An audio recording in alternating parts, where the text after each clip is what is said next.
morning, friends, and welcome to our virtual worship with United Church in University Place.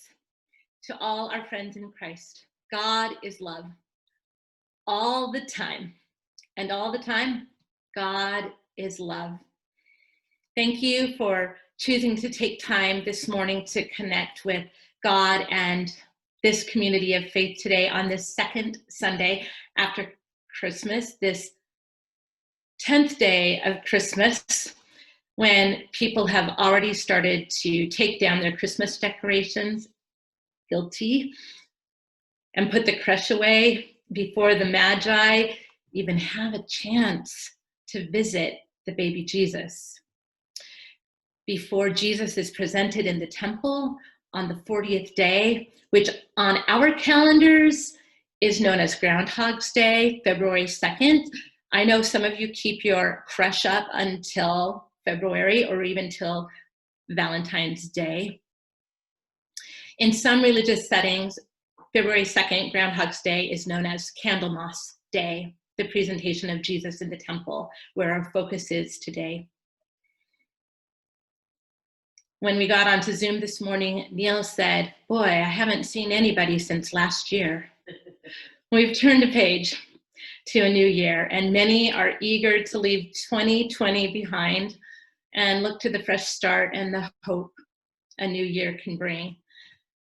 Yet we know in our hearts that simply turning of the page of the calendar does not necessarily eliminate the many challenges we face, but there are signs of hope on the horizon. I know of 3 members of this congregation who have received their first vaccine shot for COVID-19, and that is good news.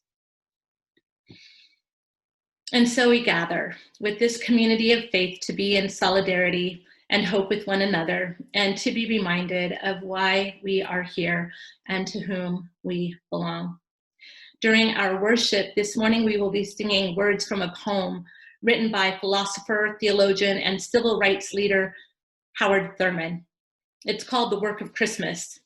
When the song of the angels is stilled, when the star in the sky is gone, when the kings and the princes are home, when the shepherds are back with their flocks, the work of Christmas begins.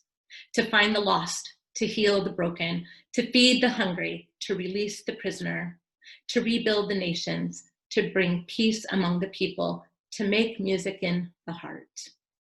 And that's what we will be doing this morning, making music, shoring ourselves up.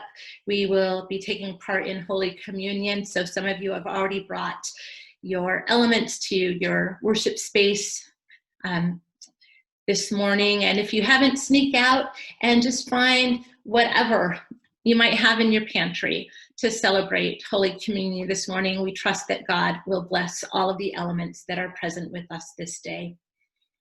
And as we worship God this day, remember that whoever you are and wherever you find yourself on this journey of faith and on this journey of life, know that you are welcome as part of this faith community. If you have prayers you would like to be shared with this community of faith, I invite you to add them to the chat throughout the worship service. We will offer these prayers to God at the end of our worship service.